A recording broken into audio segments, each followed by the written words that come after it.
Chapter 2. Eager as we were to get home, I convinced Drake to stop by my office at RJP Investigations on the way. I'd left some of the files for the Graham and Valdez case, Walters et al. Versus Starland Helicopter Manufacturing and S-Jet Engines, on my desk, and decided it would be safer if I put them in the locked file cabinet. Ron's and my little business enterprise is located in a converted Victorian house in what's now a combination residential office neighborhood near downtown. Although we've never had a security problem, I've always taken reasonable precautions about leaving sensitive information out in plain sight. I'd originally planned to come back here this evening to organize paperwork and type up some of Ron's notes. Considering his attitude today, I decided screw him. I'd rather spend the evening with Drake. I would get him on his way in the early morning. Then I could come back to the office to wrap up a few things Sunday morning and leave for Santa Fe when I was finished. "Do you want to look over the file on the engine data?" I asked Drake as we climbed the stairs to my second-floor office. I didn't hear his response as I hit the light switch and turned to look at him. He shook his head.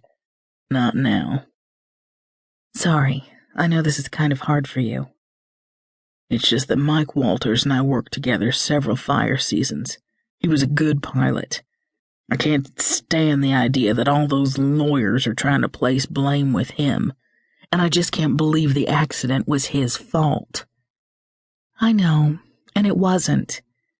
Didn't our simulated crash this morning prove mechanical failure? Isn't that enough to clear him?" I sat down at my desk, opened the file, and picked up the printout of our test data. "Or almost enough?" "What we did today proves that a loose nut would cause that particular engine failure. I still have to prove that exact nut failed in this accident."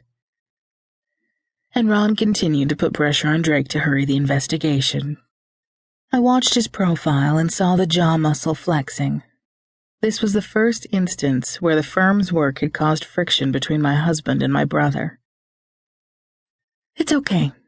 Let's put this out of our minds and deal with it later." After a minute or so, he blew out a long breath. The jaw muscle relaxed, and his military-sharp posture loosened up.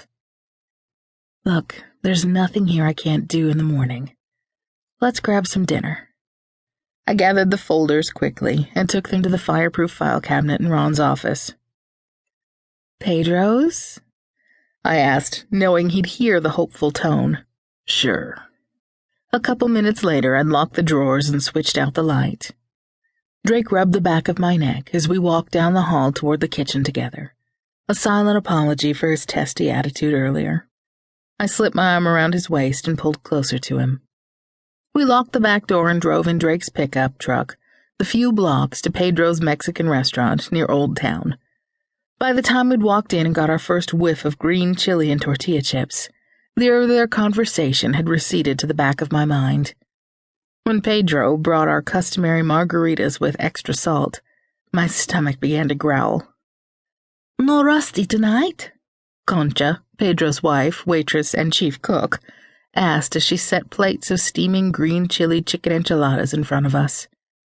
Our rust-brown lab is a fixture here, as much as we are. He normally takes a spot in the corner beside our table and manages to catch any loose, unwanted tortilla chips that fall his way. Pedro always brings a heaping basket of them, just to cover that situation. "No, we've been out all day. He would have gotten bored of the wine festival, I'm afraid, but he'll be jealous that we came here without him." I knew we'd get a huge sniff over from the dog the minute we walked in the house, and he'd know exactly where we'd been. She set the hot plates down and scanned the table. "Just a minute." About the time I'd blown the steam off my first bite and put it into my mouth, she came back with a basket of fresh sopapillas, 3 of them. "Here's a spare napkin. Take Rusty one of these and the extra chips, so he won't be angry with me." Drake laughed as she walked away. "Good thing that dog isn't spoiled."